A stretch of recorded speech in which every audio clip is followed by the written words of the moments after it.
উফ, এইবার এমন একটা দাও মারবো না যে কৃষ্ণচন্দ্র কেঁদে কুল পাবে না। কিন্তু সেটা একমাত্র সফল হবে যদি কৃষ্ণনগরের মন্ত্রী আমাদের পাশে থাকে। আরে ও তো মোহর ছাড়া আর কিছুই চেনে না। ওকে খবর দিয়েছি এক্ষুনি এলো বলে। রাজামশাই, কৃষ্ণনগরের মন্ত্রী এসেছেন। ওকে ভেতরে পাঠিয়ে দাও। প্রণাম খাম্বাজরাজ। এ কি রানীমা, আপনি? আমি তোমাদের কৃষ্ণনগরের রানীমা নই, আমার নাম ললনা। আমি হরেক রকমের গলায় কথা বলতে পারি। এটা আমার আসল গলা। ওরে বাবা রে বাবা রে বাবা, আপনি তো প্রতিভার জলজ্যান্ত রূপ।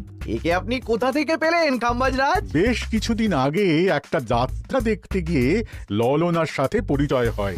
ওর ব্যাপারে সবকিছু জানার পরে আমার মাথায় একটা বুদ্ধি খেলে যায়। তাই আপনি আমাকে ডেকে পাঠিয়েছেন, তাই তো? একদম তাই। আমার একটা পরিকল্পনা আছে। ছলে বলে কৌশলে ওই কৃষ্ণনগরের আসল রানীকে কিছুদিনের জন্য বাইরে পাঠাতে হবে, আর সেই সুযোগে সেসব দায়িত্ব আমার ওপরে ছেড়ে দিন। আমি নিজের দায়িত্ব নিয়ে ললনাকে কৃষ্ণনগরের রানীর সমস্ত আদব কায়দা শিখিয়ে দিয়েছি। এখন শুধু আমি বাকি ব্যাপার নিয়ন্ত্রণ করব। এখন মহারাজ বাৎসরিক হিসেব নিয়ে ব্যস্ত, তাই রানীমা চলে যাবেন আর তার বদলে ঢুকবে ললনা দেবী। তাহলে আর দেরি কেন? আজ রাতেই বেরিয়ে পড়ো। আর যদি আমার পরিকল্পনা অনুযায়ী এগোতে পারো, তাহলে কিছুদিন পরে তুমি হয়ে উঠবে কৃষ্ণনগরের রাজা। আমার কত দিনের আশা। চলুন তাহলে। হ্যাঁ চলুন, রাজবাড়ির বাকি ব্যাপার যেতে যেতে বুঝিয়ে দেব। রানীমা কিভাবে কথা বলেন, কাকে কি বলে ডাকেন, রাজবাড়ির কোথায় কি আছে সব।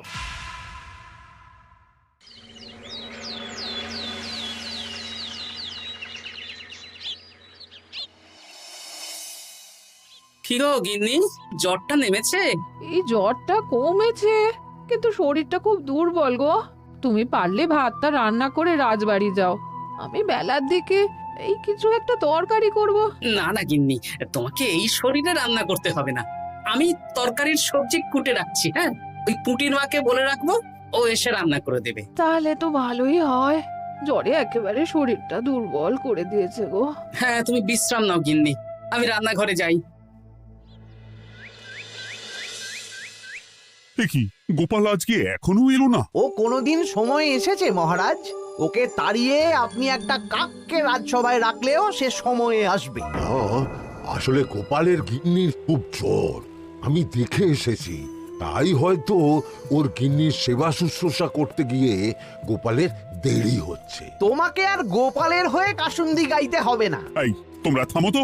একটু দেরি হয়ে গেল মহারাজ। আসলে গিন্নির খুব জ্বর, তাই কিছুটা রান্না করে এলাম। আচ্ছা আচ্ছা আচ্ছা, তা এখন তোমার গিন্নির শরীর কেমন আছে? আগের থেকে ভালো আছে মহারাজ, জ্বরটা কমেছে, কিন্তু শরীর খুব দুর্বল। বেশ বেশ, একটু যত্নআত্তি করো। যাই হোক, আজকে সারা বছরের খরচের হিসেব আর আগামী অর্থনৈতিক বছরের প্রকল্প নিয়ে আলোচনা হবে। আলোচনা শুরু করা হোক। বিগত অর্থনৈতিক বছরে বিভিন্ন খাতে মোট খরচ হয়েছে 15,700 মোহর, আর বিভিন্ন কর বাবদ উপার্জন হয়েছে 22,000 মোহর। তাহলে তো মহারাজ ভালোই লাভ হয়েছে। এবার আমাদের দিকে একটু নয়ন মেলে তাকালেই হয়। সেসব তো দেখবই, কিন্তু তার আগে আমি মন্ত্রীর সাথে বিগত বছরের সব খরচ নিয়ে হিসেবে বসবো। হ্যাঁ, বেশিরভাগ দায়িত্ব তো মন্ত্রীমশাইয়ের কাঁধেই থাকে, তাই উনি কোনো হিসেবে জল দিয়েছেন কিনা সেটাও পরখ করে নেওয়া যাবে। এত কাজের চাপ যাচ্ছে কদিন, শান্তিতে ঘুমোতেও পারছি না। মন্ত্রী, তুমি আজ বিকেলে রাজবাড়িতে চলে এসো। বিগত অর্থনৈতিক বছরের হিসেবগুলো একবার দুজনে বসে মিলিয়ে নেব।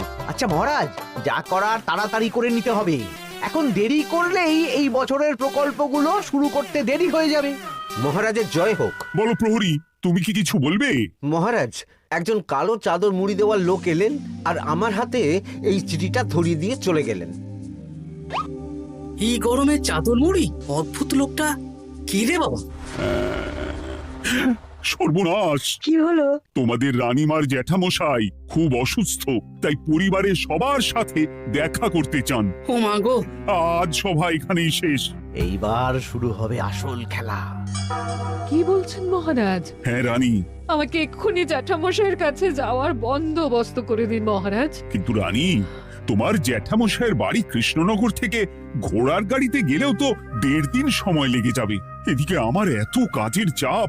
আপনি বরং কয়েকদিন পরে আসুন, আমাকে এক্ষুনি যেতে হবে মহারাজ। বেশ বেশ, আমি তোমার যাওয়ার ব্যবস্থা করছি। সাবধানে যেও রানী, আমি 2-3 দিনের মধ্যেই আসছি।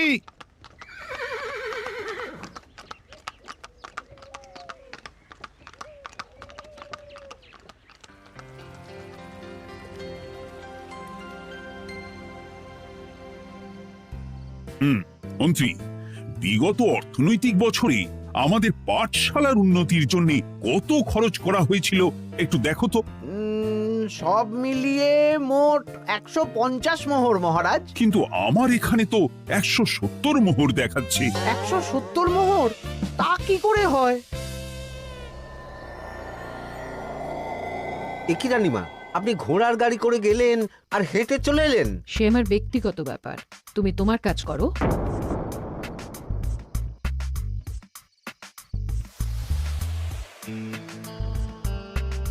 এ কি রানী, তুমি চলে এলে? আমার শরীরটা খুব একটা ভালো লাগছে না মহারাজ, পেটটা কামড়াচ্ছে।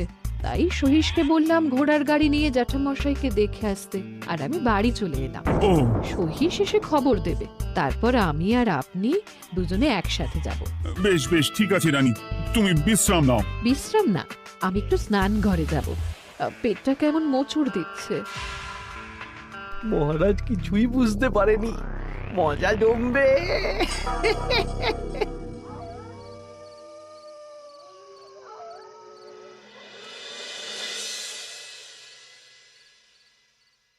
এ কি রানী, তুমি তোমার সব গয়না গাটি বের করছো কেন? আমার আর এই পুরনো নকশার গয়না পছন্দ নয় মহারাজ। ভাবছি কালকে সকালবেলা এই গয়নাগুলো শ্যাকরাকে দিয়ে শহুরে নকশায় নতুন গয়না বানাবো। কিন্তু এগুলো তো তোমার সবই পছন্দের গয়না। কিন্তু মহারাজ, আমি ভেবে দেখলাম এই গয়নাগুলো সবই বড্ড ভারী গয়না। আমি শহুরে আধুনিক নকশার হালকা গয়না পরবো।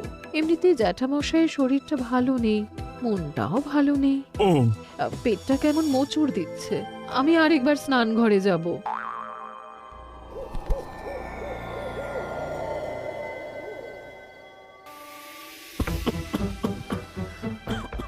ওই তো মন্ত্রী মশাই এসেছে।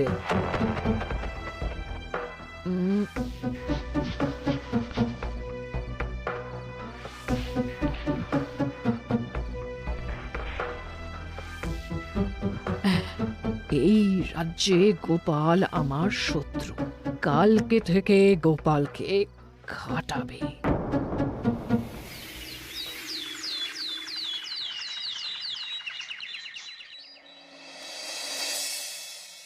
হায় হায় হায়, এ কি হলো রানী, কি হলো? গতকাল রাতে আমার সমস্ত গয়না চুরি হয়ে গেছে। হ্যাঁ? বলো কি প্রহরী? বলুন মহারাজ।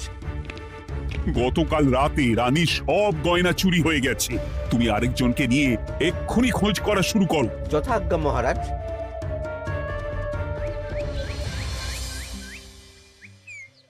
আমার সব গয়না চুরি হয়ে গেল, এবার আমি কি করব? রানী তুমি কেঁদো না, সেই সকাল থেকে কেঁদেই চলেছো। আমি তো প্রহরীকে খোঁজ করতে পাঠিয়েছি। এই সব প্রহরী কর্মচারী কাউকে বিশ্বাস হয় না আমার। আজ থেকে সবাইকে ছুটি দিয়ে দেব। কি বলছো তুমি? সবাইকে ছুটি দিয়ে দিলে রাজবাড়ির কাজ কে করবে? কেন? আমাদের সবচেয়ে বিশ্বাসযোগ্য সভাসদ গোপাল আজ থেকে রাজবাড়ির সব কাজ গোপাল করবে। কি বলছো? আপনি কি বলতে চাইছেন? গোপাল বিশ্বাসযোগ্য না? হ্যাঁ, গোপাল আমার সবচেয়ে প্রিয়। ওর চেয়ে বিশ্বাসযোগ্য আর কেউ নেই। কিন্তু কোনো কিন্তু না, বলবেন আপনার আদেশ। এক্ষুনি গোপালকে ডেকে পাঠান। যেমন তোমার ইচ্ছে।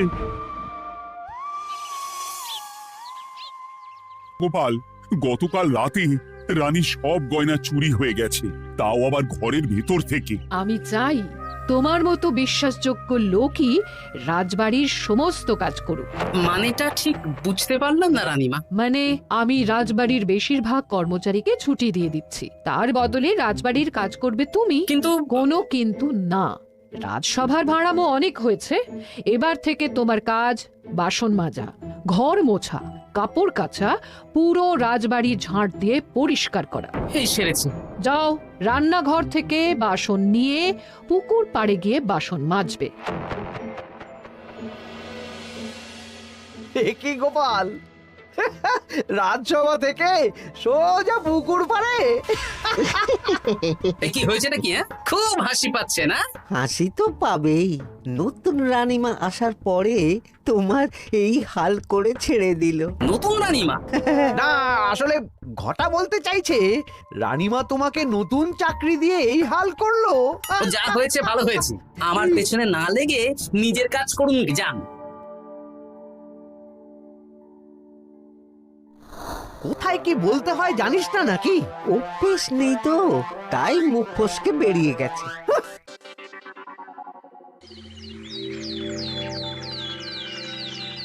রাজ্যে চোরের উপদ্রব বেড়ে গেছে, তাই আমরা কিভাবে চোরের উপদ্রব কমানো যায় সেই নিয়ে আজকে একটা আলোচনা করব। কিন্তু মহারাজ, রাজসভায় এখনো তো সবাই আসেনি। এই তো এসে গেছি। ওই রাজবাড়ির জামা কাপড় কাচ্ছিলাম। এ কি, গোপাল এখন রাজবাড়ির জামা কাপড় কাচে? হ্যাঁ, সেসব করতে গিয়ে আমার নিজের জামা কাপড়ই ভিজে গেল, তাই বদলে এলাম। মহারাজ, রানীমা ঘোড়ার গাড়ি করে এসেছেন। মানেটা কি? রানী তো রাজবাড়িতেই আছে। হে কি মহারাজ, আমি প্রহরীদের কাছে শুনলাম আমার মতন দেখতে কেউ রাজবাড়িতে উড়ে এসে জুড়ে বসেছে। মানে তুমি তো আগেই চলে এলে। কি কাণ্ড! এই কে? শুনলাম আমার মতন দেখতে কেউ এসেছে। ও আচ্ছা, আপনি। তা কি চাই আপনার? বোঝো কাণ্ড, একরকম দেখতে একরকম গলা, এ বলে আমি আসল, ও বলে আমি। হয় হয় হয়, আসল নকল বোঝাই দায়। একটা নয়, দুটো রানী। আমার জ্যাঠামশাই একদম সুস্থ। এই মহিলা নিশ্চয়ই ভুয়ো চিঠি দিয়ে নিজের রাজবাড়িতে ঢোকার সুযোগ খুঁজছিল। একদম বাজে কথা বলবেন না। আপনি কে সত্যি করে বলুন। সমস্যা সমস্যা, ঘোর সমস্যা। আমার কোনো পাণ্ডিত্য দিয়ে বুঝতে পারছি না কে আসল আর কে নকল। আমি আসল, বিশ্বাস করুন। আমি তো এই মাত্র এলাম। না, আপনি নকল, আমি আসল। কিভাবে বুঝবো? আমি বলবো মহারাজ, এই যে এই রানী আসল। হ্যাঁ, কিন্তু মন্ত্রীমশাই, আপনি কি করে বুঝলেন? না মানে এই রানীমা তোমার উপরে এত ভরসা করে রাজবাড়ির কাজ করাচ্ছেন, কাউকে বিশ্বাস করেননি, একমাত্র তোমাকে বিশ্বাস করেছেন। এত ভালোবাসা, এত বিশ্বাস কার থাকতে পারে বলো? মানে গোপাল, তুমি রাজবাড়ির কি কাজ করছো? বাসন মাজা, ঘর মোছা, বাগান পরিষ্কার, অনেক কাজ করছি রানীমা। আপনার সব গয়না চুরি হয়ে গেল, তাই কাউকে বিশ্বাস করা যাবে না বলে ওই রানীমা আমাকে কাজে রাখলেন। এই ওই বন্ধ করে একটা উপায় বের করো। বেশ বেশ, আমি ধরে নিচ্ছি দুজনেই আসল। তাই আপনাদের দুজনকে আমি পরীক্ষা নেব, দেখব কে উত্তীর্ণ হন। তাই নাও। আপনারা দুজনেই তো সেনাপতিকে চেনেন, বলুন তো সেনাপতির আসল নাম কি? সনাতন সেন। আচ্ছা, আপনাদের বাপের বাড়ি কোথায়? বিজয়গড়। দূর দূর, গড়গড় করে সবই বলে দিচ্ছে। এভাবে হবে না, অন্য কোনো উপায় ভাবো। বেশ, সেনাপতি তলোয়ার দাও তো। দিচ্ছি। এই নিন, এই তলোয়ার দিয়ে মহারাজকে মেরে ফেলুন। আপনাদের মধ্যে কে মারতে চান বলুন। এসব তুমি কি বলছো গোপাল? মহারাজ আমার পতি পরমেশ্বর, ওনাকে আমি মারতে পারি? আমি স্বপ্নেও ভাবতে পারিনি গোপাল তুমি এই জঘন্য কাজ আমাকে করতে বলবে। আমি নিজের প্রাণের আহুতি দিতে পারি, কিন্তু মহারাজের গায়ে একটা আঁচড়ও দিতে পারবো না। উফ, খাম্বাজরাজ বেছে বেছে এক ধুরন্ধর নারীকে পাঠিয়েছেন, কোনো জবাব নেই। আমি বুঝতে পারছি না মহারাজ, এনাদের হাবভাব, কথাবার্তা, রূপ সবই একরকম। তবে যিনি ঘোড়ার গাড়ি চেপে এখন ফিরলেন, তিনি আসল হলেও হতে পারেন। আমি আসল, বিশ্বাস করুন। বললেই হলো? আসল হলে প্রমাণ করুন। বেশ, আজকে আর মাথায় কিছু আসছে না, আমি কাল আসবো। ততক্ষণ আপনারা দুজনে রাজবাড়ির দুটো ঘরে থাকুন। কি ছক মারিতে পড়লাম রে বাবা।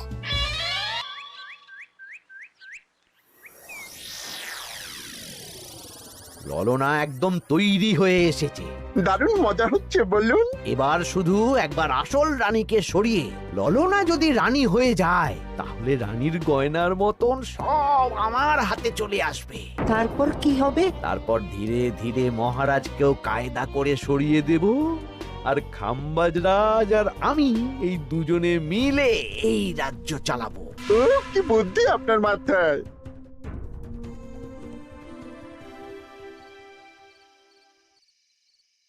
বলছি শোনো না, আমার শাড়িটা একটু ছিঁড়ে গেছে গো। তুমি বাজার থেকে কালকে আমার জন্য একটা শাড়ি নিয়ে আসতে পারবে? হ্যাঁ, আচ্ছা বেশ, নিয়ে আসবো শাড়ি।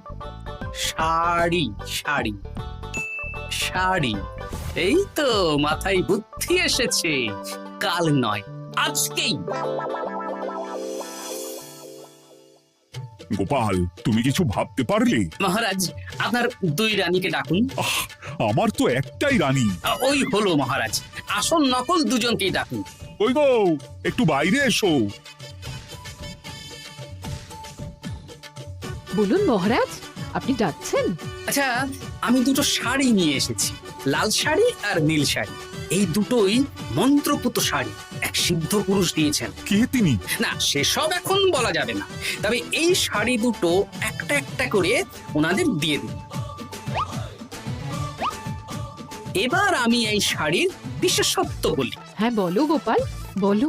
আপনারা দুজনেই আজ রাতে এই শাড়িটা পরবেন, সারা রাত পরে থাকবেন। এই শাড়িগুলো 12 হাত মাপের শাড়ি। আগামীকাল সূর্যোদয় হওয়ার পরে যার শাড়ি 4 হাত কমবে সেই হবে আসল রানী। আচ্ছা বেশ, তাহলে তোমরা দুজনেই এই শাড়ি পরে থাক। কাল সকাল সকাল রাজসভা বসবে, তখন তোমাদের শাড়ি গোপালের কাছে জমা দিও। আচ্ছা। আমি যে নকল সেটা বুঝতে দেওয়া যাবে না। কি করে এই শাড়িটা 4 হাত কেটে ফেলে ওই দুফল কাটার ছড়িয়ে কেটে ফেলো। কালকে আবার মজা হবে।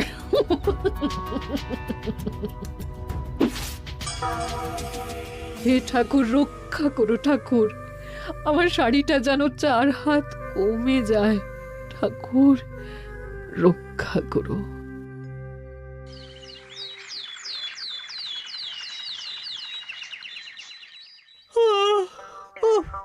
এত সকাল সকাল রাজসভা, দূর, ভালো করে ঘুমটাও হলো না। আমি তো ঘুমোইনি, চিন্তায় ঘুমই আসেনি। কই গো, তোমরা এসো।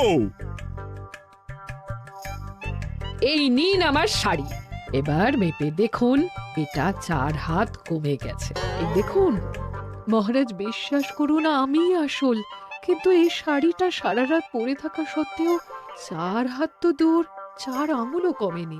লাল শাড়িটাই ছোট মনে হচ্ছে। তাহলে তুমি আসল? উফ, বাবা, বাঁচা গেল। আয়, কে আছো? এই নকল রানীকে কারাগারে বন্দি করো। দাঁড়ান মহারাজ, বন্দি করতে হলে যার শাড়ি 4 হাত কমে গেছে তাকে বন্দি করুন। কেন? আমার শাড়ি তো 4 হাত কমে গেছে। শর্ত অনুযায়ী যে আসল তার শাড়ি তো 4 হাত কমবে না, আপনি ধরা পড়ে গেছেন নতুন রানীমা।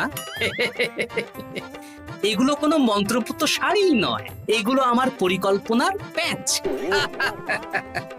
আপনি নিশ্চয়ই নিজেকে আসল প্রমাণ করার জন্য শাড়িটা কেটেছেন। না মানে, না না না, তাহলে কমলো কি করে? না মানে হয়ে গেল।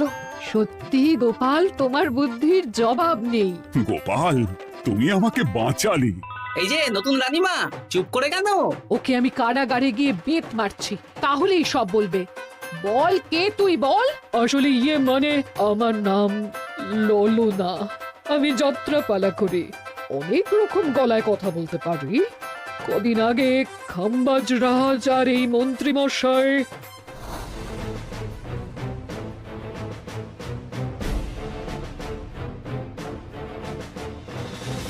বাবা বাবা, এ তো দেখছি ললনার ছলনা।